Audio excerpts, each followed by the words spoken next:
მაშასე დავბრუნდით და სადამუშაოდ სტუმარს წარვადგენდე. მოდი ვნახოთ სიუჟეტი საქართველოს თასის შესახებ, როგორც მოიხსენებათ, გასულ კვირას გაიმართა დავით ყიფიანის სახელობის თასის გათამაშება და თბილისის დინამოს კიდევ ერთხელ ულოცავ ამ წარმატებას და უკვე დუბლის შესრულებას. 26 მაისს თბილისის დინამომ სეზონი დუბლით დაასრულა. გუნდის გულშემატკივრებმა კი მადლიერებით გააცილეს მალხაზ ჟვანია, რომელმაც დინამოს მთავარი მწვრთნელის რანგში ბოლოს შეხვედრა ჩაატარა. საქართველოს თასის ფინალში, რომელიც მიხეილ მესხის სახელობის სტადიონზე გაიმართა, თბილისის დინამო საჩხერეს ჩიხურას შეხვდა. სამწუხაროა, რომ სეზონის ერთ-ერთ ყველაზე მნიშვნელოვან შეხვედრას ძალიან ცოტა მაყურებელი დაესწრო. არადა მატჩი საკმაოდ დამაინტრიგებლად წარიმართა. პირველი საფრთხო მომენტი დინამომ შექმნა. კუთხურის გათამაშების შემდეგ ჩიხურას კარს გველესიანი დაემუქრა. ამ ეპიზოდში მეკარე სომხიშვილმა დამაჯერებლად ითამაშა. მატჩის 19 წუთზე შეხვედრის არბიტრმა თორნიკე გვანცელაძემ გაბედავას საქცევისთვის მოედნიდან რეხვიაშვილი გააძევა. ამის მიუხედავად თბილისელებმა მეტოქეს ისრაფესა და მოძრაობაში მაინც აჯობეს. 23 წუთზე მათი კონტრშეტევა გოლით დასრულდა. შეტევა ლორიამ წამოიწყო, მცველმა ბურთი ცუდად მოიგერია, ანგარიში კი ჩისკომ გახსნა.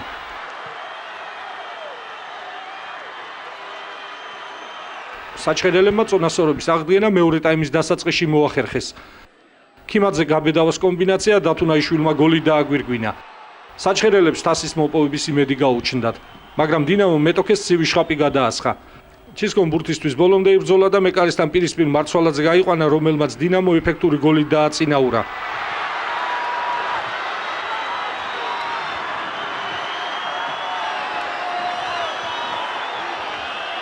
ჩიხურა თამაშის გადარჩენა შეეცადა. სახიფათო გამოდგა გაბედავას დარტყმა. ამ ეპიზოდში დინამო ძელმა იხსნა. 66 წუთზე დეკანოიძის საქცევისთვის საჩხერელები პენალტს ითხოვდნენ. საჯმაკი სიმულაციისთვის ყვითელი ბარათი თავად შემტევს უჩვენა. თამაში მთავრდებოდა და ჩიხურამ ბოლო ძალებით შეუტია, თუმცა ეს საკმარისი არ აღმოჩნდა. დინამომ, რომელიც 70 წუთი 10 ფეხბურთელი თამაშობდა, საბოლოოდ 2-1 გაიმარჯვა. თბილისელებმა საქართველოს თასი მე-11-ად მოიპოვეს, ზედიზედ მეორედ კი დუბლი შეასრულეს და სეზონი ტრიუმფით დაასრულეს.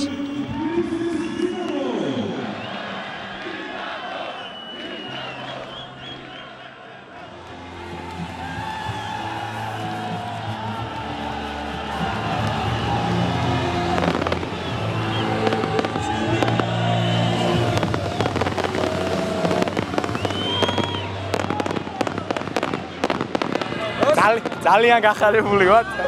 აი, ყველა ფეხბურთელებს ძალიან დიდ მადლობას ვუხდი სამწუხაროდ შტაბს, იმიტომ რომ 100%-ით დავიხარჯეთ და ჩვენ უფრო გვინდოდა გვეტყობოდა თამაშზე. მოგება 10 კაცით ვიყავით თელი თამაში და გავიმარჯვეთ. ამაზე ბედნიერი წუთები, რა ვიცი, არ არსებობს რა. ძალიან ბედნიერები ვართ, რა თქმა უნდა. სეზონის წინ ყველაზე მინიმალური რაც დავისახეთ იყო თასის აღება და საქართველოს ჩემპიონი და ღმერთის წყალობით ამ ყველაფერს მივახცეთ. და ეს ყველაფერი არის ჩვენი გულშემატკივრების და მთლიანი შტაბის დამსახურება, რისთვისაც ყველას დიდი მადლობას ვუხდი და იმედი მაქვს, რომ ევროსარბიელზეც კარგად გამოვალ და ვასახელებ საქართველოს. კაცის გაგდებამ ცოტა რთული სიტუაცია შეგვიქვა, მაგრამ ბიჭებმა ერთმანეთს გვერდში დაუდეკი და მოგებაც ვიზეიმეთ რა. საჩხერე ძალიან ბრძოლობდა, კარგად თამაშობდა, მაგრამ ჩვენ ალბათ უფრო მეტად გვინდოდა დღევანდელი თასის აღება და გახარებული ვარ, რომ ამ საქართველოს დაბრუნების შემდეგ დუბლი გავაკეთე დინამოში. აცნაკლული დასაწყისში ვერ გავუგიდეს, ახლა რთულია.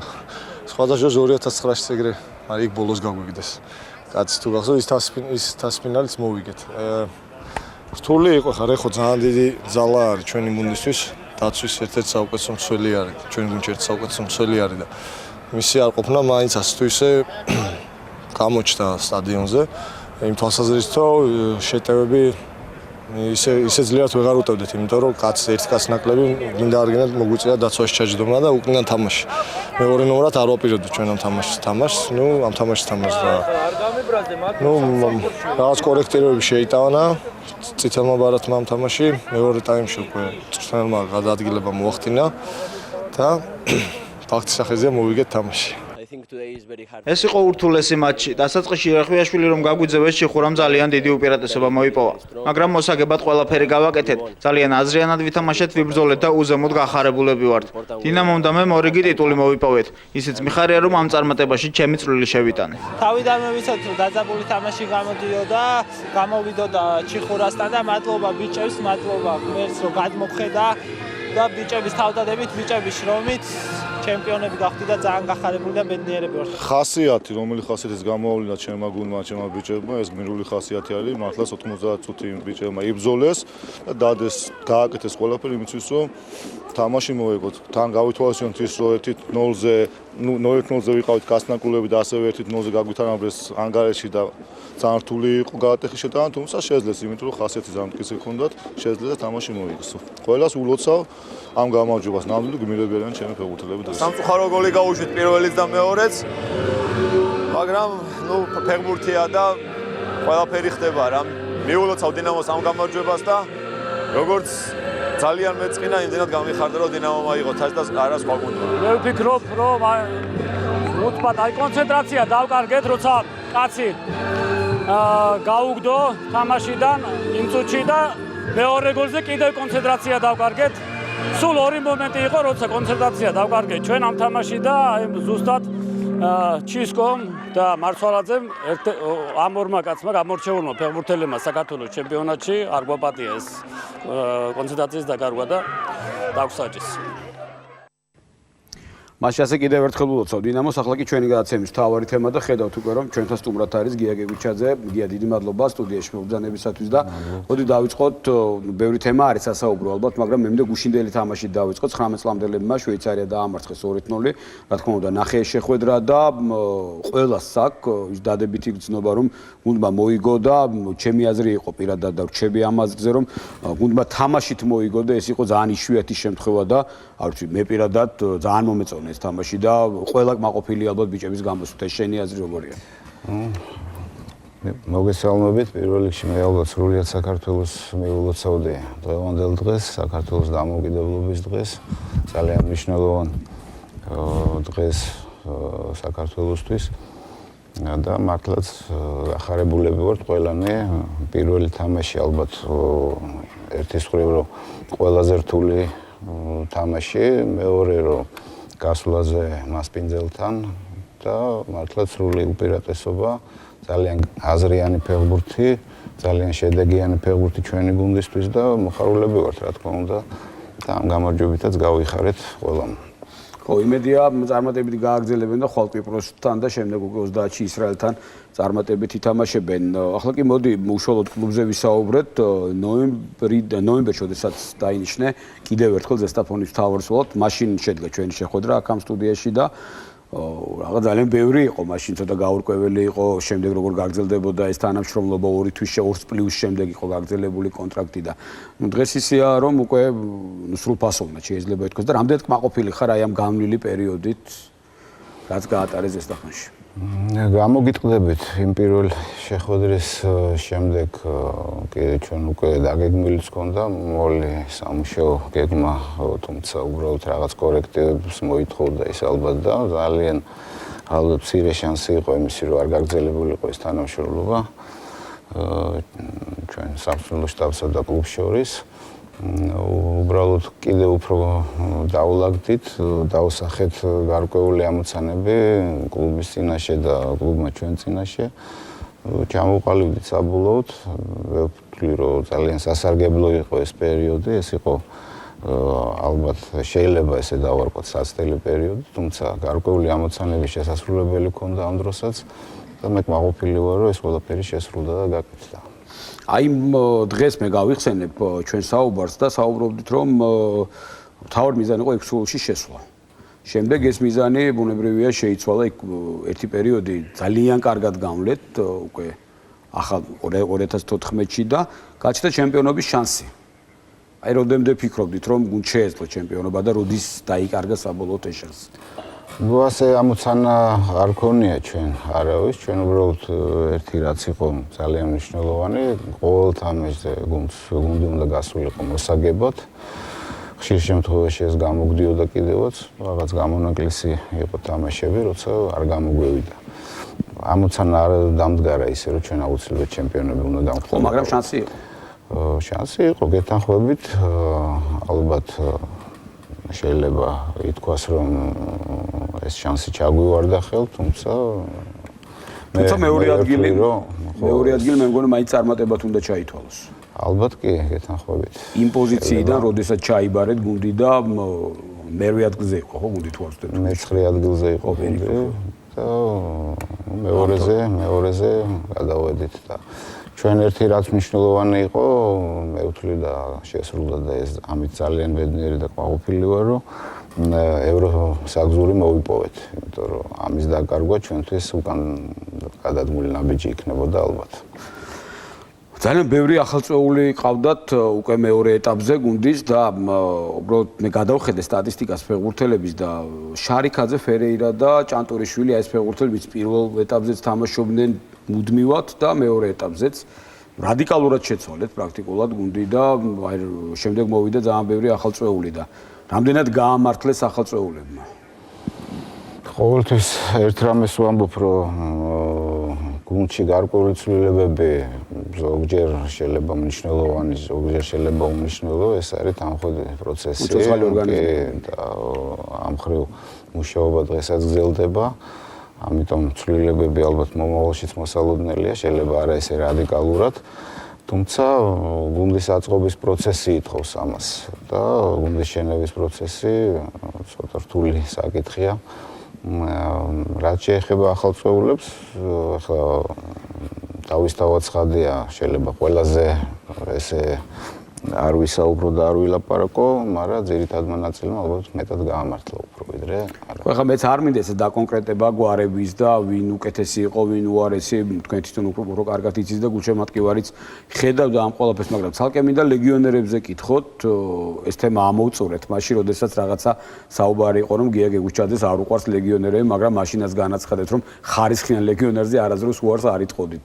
გუნდში დაგვხვდათ რამდენიმე, მაგრამ როგორც ჩანს მოერგო მარტო თქვენ გუნდს რენ ფერეირა, რომელიც ძალიან კარგად ათამაშდა და კიდევ უკეთესად ვიდრე თამაშობდა.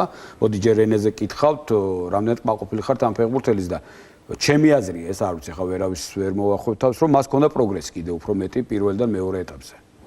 გეთანხმებით, შეიმჩნევა პროგრესი, მე გეტყვით, რომ ძალიან მნიშვნელოვანი მონაცემები აქვს ამ ფეხბურთელს იმისათვის, რომ კიდევ უფრო გაცილებით მაღალ დონეზე ათამაშდეს. ბუნებრივია თუ ამაში აყვა და წამოყვება თვითონ დარჩება ალბათ მოგებული, ისევე როგორც გუნდი დარჩება ამით მოგებული. ამდენად ფერერას მე გამოვყოფდი, გამოვარჩევდი. თან არის თავიდან თითქოს საყრდენი იყო შემდეგ ცენტრალური მცველია. თქვენ სადგესახებად მისი ადგილი მოდაც. კარგია, რომ ამ ორ პოზიციაზე შეუძლია, მაგრამ ჩვენ ვიყენებთ მას როგორც ცენტრალურ მცველს ისე. მეკარეზე მინდა კითხოთ ასევე ცალკე პავლოვიჩი ძალიან კარგად მოერგო გუნდს და რაღაცა პერიოდი გაუშვებელი სერიაც ჰქონდა, გოლგაუშვებელი სერია.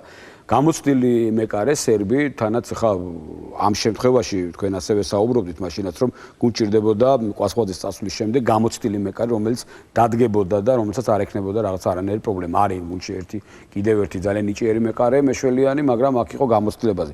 ამ მეკარით რამდენად ხართ კმაყოფილი? თავისთავად ცხადია ის, რომ მას მაისის ბოლომდე ჰქონდა კონტრაქტი და ჩვენი, ვთქვათ, მის მიმართ დადებით დამოკიდებული შემთხვევაში ეს კონტრაქტი ავტომატურად გრძელდებოდა, რჩება გუნდში, ესე იგი კმაყოფილები ვართ მეკარის გამოსვლით და იმედი გვაქვს, რომ ის გაამართლებს კიდე მომავალშიც ჩვენ. და აი აქვე რახან ლეგიონერებზე ვსაუბრობთ, ხომ არ არის საუბარი და რაღაც მონახაზი იგივე ლეგიონერების გამოჩნდებიან თუ არა ზესტაფონში სხვებიც. გამორიცხვით მე ვერაფერს ვერ გამოურიცხავ. ამ კუთხით ეხლაც მიდის მუშაობა, თუმცა რაღაც კონკრეტული ჯერ არ არის არაფერი ის ნაბიჯები გადადგმული. დაკვირვება მიმდინარეობს, ეს დაკვირვება გაგრძელდება შეიძლება ამ ეტაპზე არა, მაგრამ მომავალში შეიძლება მოხდეს ვთქვათ იგივე ლეგიონერების დამატება. თუმცა ვიტყვი რომ ისევ და ისევ როგორც თქვენ აღნიშნეთ, იგივე იმის დასტური რომ მართლა არაფერს ვერ ჩი, მე პირადად ლეგიონერებს აგერ პავლოვიჩი ჩემ ხელში მოვიყვანეთ. გუნდში, ნუ სამწუხაროდ ახლა დღეს ისე მოხდა რომ ვერ ამართლებს რამოდენიმე იგივე ლეგიონერი აჯურო, მათ მოუწევთ ალბათ გუნდის დატოვება. სხვა ფეხბურთელებს ვაკვირდებით როგორც ტერზიჩი მანამდე იყო წასული სამთქენ მოვიდით და რეკრუკი იყო დარჩენილი ასევე თუ არ ვცდები. რეკრუკი ზამთრის პაუზის დროს წავიდა გუნდიდან, ასე რომ ჯერ ამ შემთხვევაში ჩვენ ორი ლეგიონერი ირიცხება დღესდღეობით, ეს არის რენე ფერერა და ეს პავლოვიჩი მეკარე. ძალიან კარგი, ხა გაძლიერება მხოლოდ ლეგიონერების ხარჯზე არ ხდება, ბუნებრივია, თუმცა ამაზე რეკლამის შემდეგ ვისაუბროთ. ბრუნდებით პირდაპირ ეთერში და ვსაუბრობდით ტრანსფერებზე, ლეგიონერები ასე ვთქვათ უკვე დავასრულეთ ეს თემა და ზოგადად ის საკითხი თქვენ თქვით რომ გუნდი მუდმივად საჭიროებს რაღაც შევსებას, გაძლიერებას და რამდენად არის დაგეგმილი ტრანსფერები და ისეთი მოდი მე ესე ხმაურიანი ტრანსფერები თუ იგეგმება. აქაც ანალოგიურად გიპასუხებთ, მე კონკრეტება არ მინდა, მანამ სანამ არ შედგება უშუალოდ ეს ტრანსფერები, რომლის შესახებაც აუცილებლად გამოაცხადებს კლუბი. დღესდღეობით ამ მიმართულებითაც მიდის მუშაობა. ჩვენ ერთი პრინციპი გვაქვს. არის აუცილებელი და დამოკმაყოფილებელი პრინციპი. ამოცანის და მიხედვით ის შესასრულებელი, რამდენად აკმაყოფილებს ესა თუ ის ფეხბურთელი ამ ამოცანის შესრულებას თავისი პირობებით. ამდენად რა თქმა უნდა ამოცანებით მზარდია და ყოველთვის არის თვალი გვიჭირავს იქითკენ რომ კიდე მეტად გაძლიერდეს გუნდი, იმიტომ რომ მიზანიც უფრო მაღალია გუნდისთვის ყოველთვის და კარგად გვესმის რომ შეიძლება დადგეს ის დრო როცა თქვათ გუნდი დაისახავს იგივე და ეს მიზანი გვაქვს ჩვენ ჩემპიონთა ლიგის ჯგუფურ ეტაპზე მოხვედრა სულ უახლოეს მომავალში გაცილებით ალბათ ძლიერი ფეხბურთელების მოყვანა დაგვჭირდება, მაგრამ მე ვთვლი რომ ამ ეს გზა ჩვენ გარკვეული ეტაპებით უნდა გავიაროთ. ამდენად ეხლა სუდი არ იქნება ჯერ ევროპის ლიგის ჯგუფშიც მოხვედრა. გეთანხმებით ალბათ რაღაც გარკვეული ეს ამოცანები ჩვენ წინაშე დააყენა კლუბმა, ამდენად ამ ამოცანებს ვეთანხმებით, პირობებით შესაბამისად ხდება. მალე გიწევთ თქვენ თამაში ევროპის ლიგის მეორე საკვალიფიკაციო ეტაპიდან, უბრალოდ არ ვიცი რამდენად გამართლება არის. ცოტა უფრო გადაიწია თქვენთვის ორი კვირით სეზონის დაწყება, რადგანაც ჩიხურას რომ აიღო, თასი როგორც თასის ფლობელი უკვე ის ეტაპიდან ვიწევდა ამ შემთხვევაში. აი ეს უბრალოდ რაღაც ისეთი აზრი არის უკაცრავად რომ ამ შემთხვევაში ჯობდა პირველი ეტაპიდან რომ ორი რაღაცა კარგი სპარინგი გექნებოდა თქვენ. შედარებით უფრო სუსტ გუნდთან და გუნდის მოსამზადებლად უკეთესი იქნებოდა. ამას ორი მხარე აქვს, ხა მაშინ შემცირდებოდა ალბათ ის დასვენების პერიოდი გუნდისთვის, რომელიც მე ვთვლი რომ აუცილებელია, წინა სეზონი იყო და ამდენად ალბათ გუნდი საჭიროებს გარკვეულ დასვენებას. თუმცა ტურნირში ჩართვის მიზნით და ჯამის მიზნით ალბათ შეიძლება პირველი ეტაპი ყოველთვის აჯობოს მეორე ეტაპზე, მაგრამ ეს ყველაფერი გამოჩნდება უკვე მომავალში, თუ როგორ წავა გუნდი, როგორ ითამაშებს, როგორ გამოვა მეორე თასებზე და აქედან გამომდინარე შეკრების დაწყებამ ალბათ ოდნავ გადაიწია, მაგრამ ჩვენ გუნდი 4 ივნისში შეიკრიბება და გაივლის სამედიცინო შემოწმებას, 5 ივნისიდან ჩვენ მზადებას ვიწყებთ ზესტაფონში ადგილზე, 16 დღე ვიქნებით. და 24 ივნისიდან მე ვგზავრებით ავსტრიაში შეკრებაზე, სადაც 5 სპარინგი გვაქვს დაგეგმილი. უკვე დაგეგმილია. დაგეგმილია კი ეს გეგმა არსებობს, გვიდევს. ჩამოვა გუნდი დაბრუნდება 10 ივლისს სამშობლოში და 17 ივლისს გვიწევს პირველ მეორე საკვალიფიკაციო ეტაპი. ხო 17 თამაში, თუმცა მანამდე ივნისის 23-ია წელი. არის კენჭისყრა კი. ძალიან კარგი. მე აქვე მინდა გკითხოთ ახლა თქვენ ეს შეკრებები ახსენეთ და ზესტაფონში არის ის პირობები და თბილისშიც დაიწყო კლუბმა ბაზის მშენებლობა და ამ მხრივ რა მდგომარეობაა, რადგან ამ თემას შევახეთ. ამ მხრივ მდგომარეობა ძალიან კარგია, იყო პატარა დაბრკოლება და დღესდღეობით ნორმალურად მიდის, სამუშაოები არ ჩერდება, ეს ბაზა სულ მალე აშენდება და მოემსახურება გუნდს და კლუბს მთლიანად. გაფართოვდება კიდე დამატებით მოედნებით და ყველა აუცილებელი სათავსო თუ ინვენტარი იქნება შეძენილი. ასე რომ ერთ-ერთი საუკეთესო ბაზა იქნება საქართველოში. აი უბრალოდ ახლა ბევრმა თქვა რომ ეს არის ზესტაფონი, კლუბი იქ ბაზირებს და რატომ თბილისში ბაზა?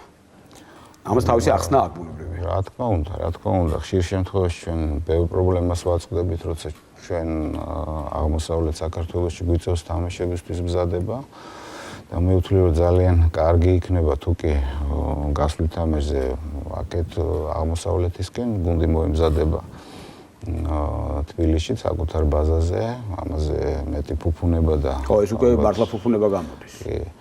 გარდა ამისა, მომავალში დაგეგმილია იქ ალბათ საფეხბურთო სკოლა ბავშვთა გაკეთდეს, ამდენად ის შევსება, რომელიც იქნება, რომელსაც ზესტაფონი მიიღებს, უშუალოდ თავისი კადრებით, ესე ძალიან მნიშვნელოვანი იქნება ზესტაფონის საფეხბურთო ცხოვრებაში.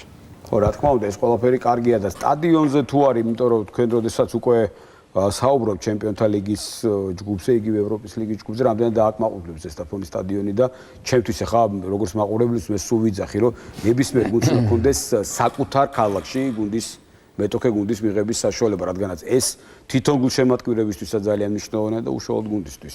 რაიმე ხომ არ იგეგმება.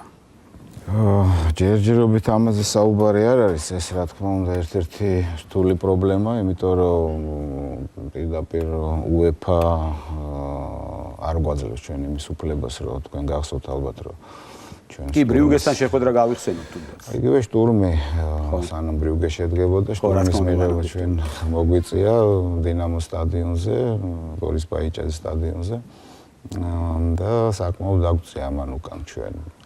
მე არ ვამბობ რომ რაღაცა არა ეს არ იყო გადამწყვეტი, მაგრამ ეს იყო რაღაცა დეტალი მე მგონი დეტალი იყო, მნიშვნელოვანი დეტალი იყო მე ვთვლი და ეხლაც დარწმუნებული ვარ, რა თქმა უნდა ეხლა ამის თქმა ძალიან რთულია, მაგრამ ჩვენ რო ზესტაფონში მივიღო შტურმი, მე ვფიქრობ რომ ამაზე ადრეც ვისაუბრეთ, რომ სხვაგვარად შეიძლება სწორედ ამიტომ ვიძახი რომ ეს მნიშვნელოვანია.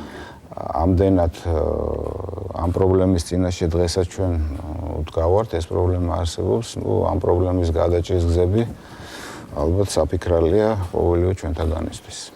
ესაც ძალიან მნიშვნელოვანია. მოდი ერთ თემას შევეხოთ, რომელსაც არ შეიძლება რომ არ კითხო, ალბათ 16, 12, 10, 6 მოდი აქედან დავიწყებ. რამდენ გუნდიანი უნდა იყოს საქართველოს ჩემპიონი და როგორ უყურებს აი პირადად გია გეგუჩაძე გუნდების გაზრდის შესაძლებლობებს, რადგანაც მოარული ხმებით ვიცი მეც ყველაფერი, ჯერჯერობით ოფიციალურად არავინ არებს არ ამტკიცებს, მაგრამ არის საუბარი რომ მაინც გაიზრდება გუნდების რაოდენობა. როგორია გია გეგუჩაძის პოზიცია და უშუალოდ კლუბის. მე ვიტყვი ერთს რომ ჩემი მოსაზრებით 16 გუნდა ჩემპიონატი არის იდეალური ვარიანტი საქართველოსთვის, მაგრამ არა დღევანდელ დღეს.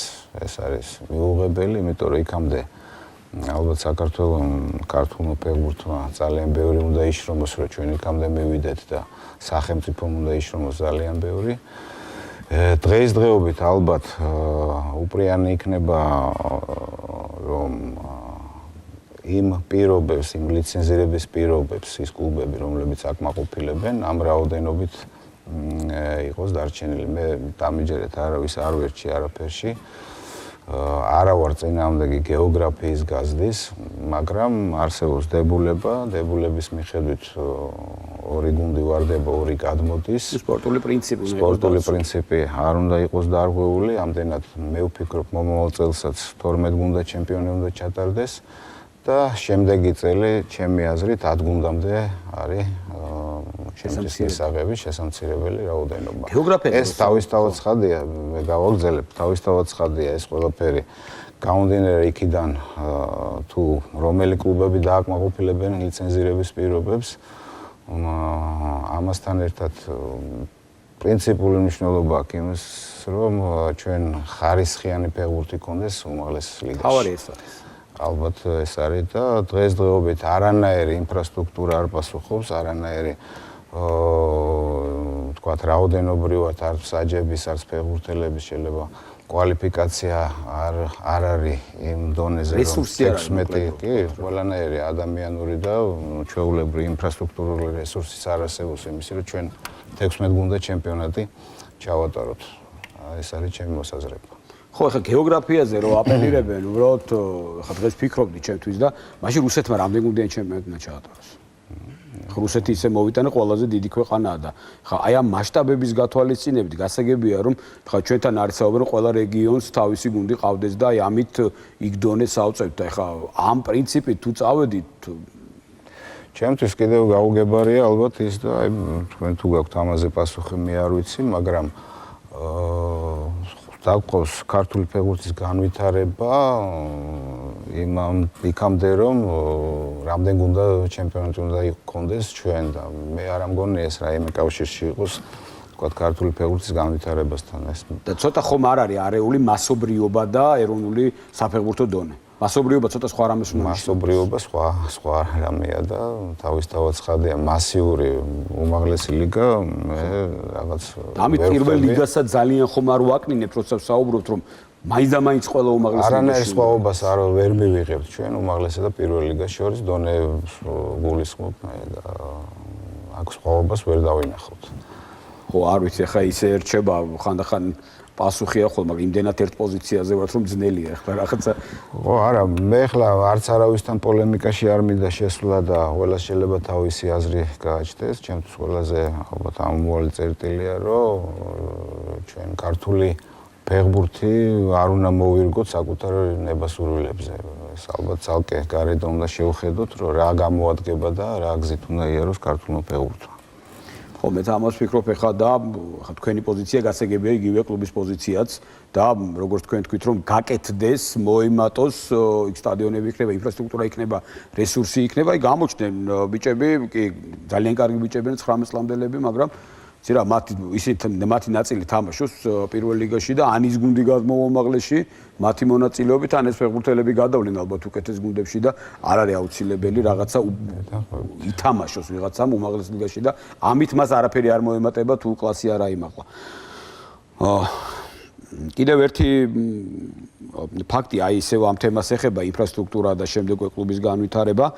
დღეს ძალიან საინტერესო რამ მოხდა ბათუმში ჩამოვიდნენ ბრაზილიის ჩემპიონატის უმაღლესი ლიგის კურიტიბას ჯგუფი და დელეგაცია ხელმძღვანელები კლუბის და იქ არის საუბარი თანამშრომლობაზე ბათუმში უშუალოდ იქ საფეხბურთო სკოლაზე, არ ვიცი ინფრასტრუქტურაზე რამდენად არის, მე მგონი ამაზეც იყო იქ რაღაც პატარა საუბარი და რაც თავარია იქ ფეხბურთელების ჩამოყვანაზე, ბრაზილიაში სტაჟირებაზე წასვლაზე და ასე შემდეგ რომ აღარ გავაგრძელოთ, მოდი ვნახოთ ჩვენი კორესპონდენტმა მერაბ წულუკიძემ გადმოგვიგზავნა მასალა ბათუმიდან, რისთვისაც დიდი მადლობა მას.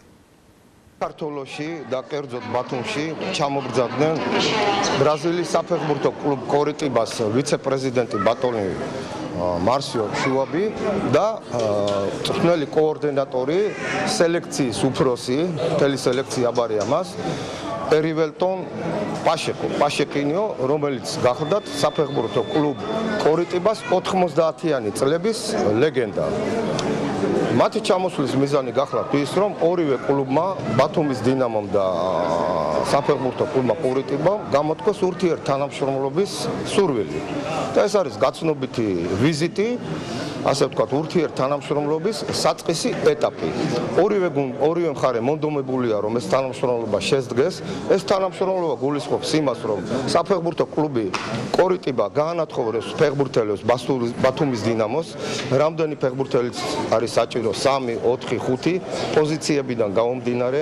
ასევე მოხდება ახალგაზრდა ბათუმის დინამოს ფეხბურთელების სტაჟირება ბრაზილიაში, ეს იქნება 3 თვით, 6 თვით, ასევე იქნება მწვრთნელების გაცვლა, ურთიერთ გამოცდილების გაზიარება და ასევე მათ ჩაფიქრებული აქვთ, რომ გახსნა საფეხბურთო სკოლა ბათუმში. გაფორმდება მემორანდუმი. და ეს რა თქმა უნდა ბათუმის დინამოს წარდება, რამოდენიმე ბიჭი ფეხბურთელს წამოვიყვანთ ბათუმში და იქ საქართველოს ჩემპიონატში ითამაშებენ ჩვენთან ერთად. საუბარია გაცვლით თანამშრომლობაზე. რა თქმა უნდა ჩვენ კიდევ გვაქვს საუბრები, ჩვენი მწვრთნელები წავიდეს ბრაზილიაში, გამოცდილება მიიღოს როგორც საწვევლო გამოცდილებაში, ისე მენეჯმენტში. სასიამოვნო რომ საქართველოში ვიმყოფებით. ჩამოვედით რათა გავიცნოთ ბათუმის დინამოს მომავალი პროექტები და ასევე ქართული ფეხბურთი. ურთიერთთანამშრომლობის სურვილი გვაქვს და ყველაფერს გავაკეთეთ, რომ ეს ნაყოფიერი გამოვიდეს.